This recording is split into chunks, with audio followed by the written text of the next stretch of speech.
Salut, c'est Anne-Françoise Gailly, éveilleuse de possible, et je suis ravie de te retrouver en ce 25 août 2019 pour la rentrée du Café du lundi. Deuxième saison, puisque j'ai commencé ce format en début de cette année 2019. Et voilà, j'ai l'impression que ça te plaît autant qu'à moi. Nos petits rendez-vous du lundi. Et aujourd'hui, j'avais envie de te parler de la rentrée.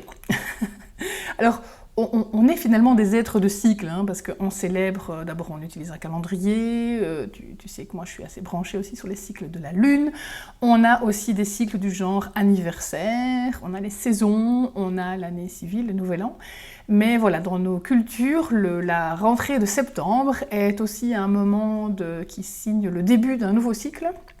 Il y a beaucoup de métiers d'ailleurs qui fonctionnent aussi selon ce calendrier-là, voilà, il y avait évidemment tout le sujet, chaque fois qu'on a des débuts de cycle, il y a tout le sujet des résolutions, des projets, des objectifs, des désirs, des envies, et c'est pas impossible que je t'en parle plus en détail lundi prochain.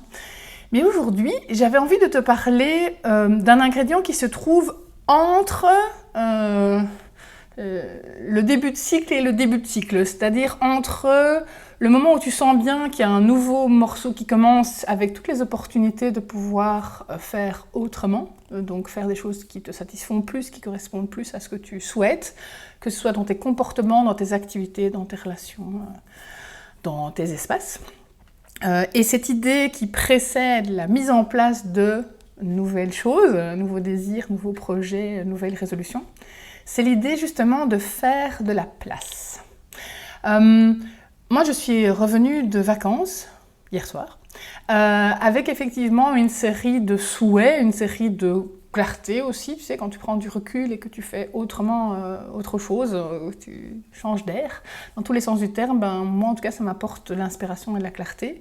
Et donc une série d'ingrédients qui se sont clarifiés pour moi, qui sont plutôt liés à effectivement des ingrédients d'équilibre personnel, alimentation, rythme de vie, ressources, ressourcement, énergie, création, activité aussi.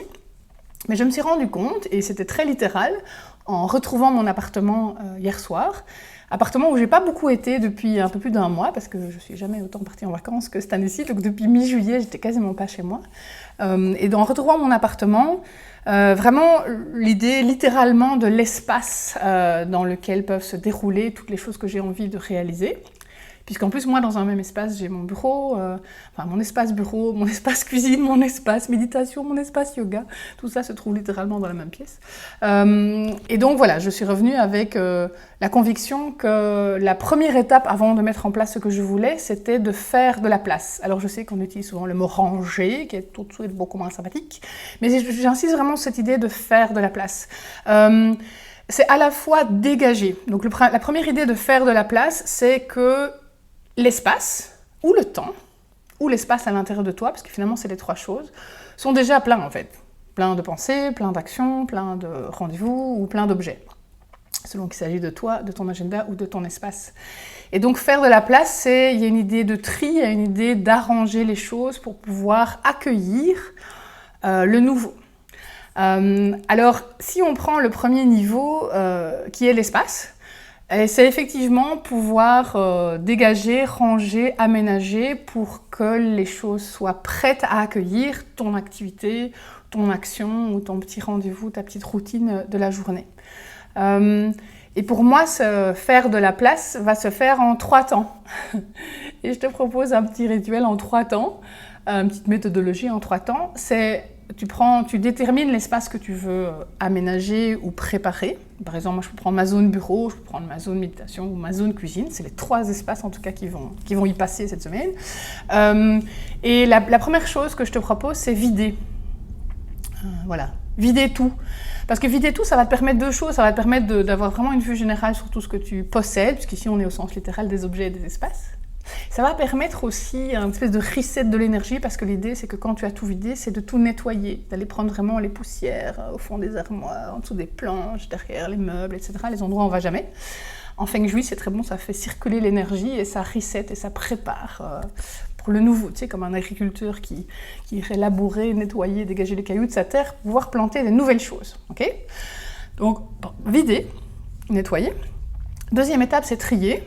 Hein, alors je ne vais pas faire ma petite Marie Kondo, mais pour faire très court, l'idée c'est de ne garder que ce qui t'est utile pour le futur, de ne pas garder ton passé, de ne pas garder des objets ou des choses qui sont mal en point, pas utilisés ou très très peu. Ces objets auront une plus jolie vie ailleurs, donc on peut les donner, les recycler ou les partager.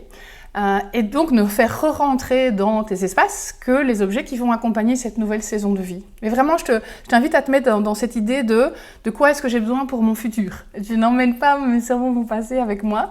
Voilà, c'est pas des traces et des archives, c'est plutôt de quoi j'ai besoin pour ce petit voyage, ce projet ou cette action que je veux mettre en place. Okay, et effectivement, la troisième étape, c'est installer les choses pour qu'elles soient le plus judicieuses pour toi, le plus pratique, le plus fonctionnel par rapport à l'action que tu veux réaliser. Voilà, moi par exemple, j'ai mon coin yoga qui est dans mon salon, j'ai pas envie de passer toute ma journée avec un tapis de yoga dans mon salon, donc il y a toute une petite je regarde parce qu'il est juste là, voilà, une petite réflexion à avoir sur, ok, donc je peux rouler mon tapis, qu'il ne soit pas sous mon nez mais qu'il soit tout prêt pour être déroulé facilement. Dans mon espace bureau, c'est effectivement avoir le matériel dont j'ai besoin, mais avoir un espace dégagé, à la fois parce que c'est plus joli à regarder et que c'est plus fonctionnel.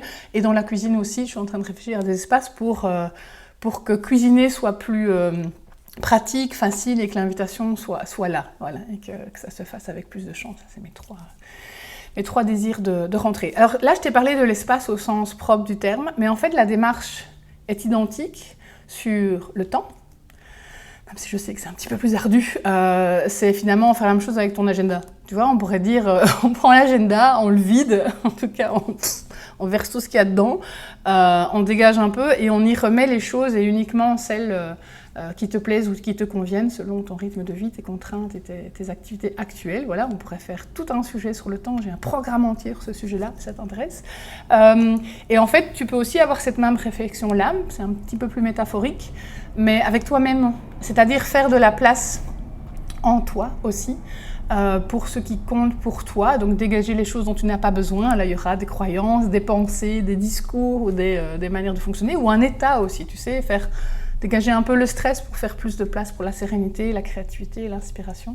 Donc voilà, cette petite démarche en 3 étapes. Vider, nettoyer, trier, organiser, ça fait 4 étapes en fait. 3 temps, 4 étapes. Tu peux le faire dans ton ou tes espaces, des morceaux d'espace pour pouvoir accueillir des nouvelles choses, des nouvelles énergies, des nouveaux projets, de nouvelles inspirations. Tu peux le faire dans ton emploi du temps et tu peux le faire aussi en toi. Voilà. Ça sent un petit peu la résolution de rentrée. J'espère que cette petite proposition peut t'inspirer et t'accompagner dans ces semaines-ci particulièrement, mais en fait on est d'accord que ça marche toute l'année, hein, quels que soient les cycles. On peut décider de ses propres cycles à tout moment.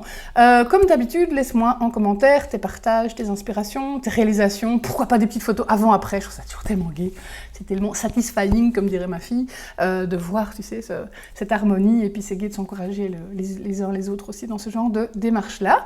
Voilà, questions, suggestions, remarques, bienvenue en commentaire, et je me réjouis de te retrouver la semaine prochaine pour le café du lundi, et quelque chose me dit que le défi 49 devrait aussi refaire son apparition dans le courant de cette semaine. Je te souhaite une belle journée, une belle semaine. À bientôt. Ciao.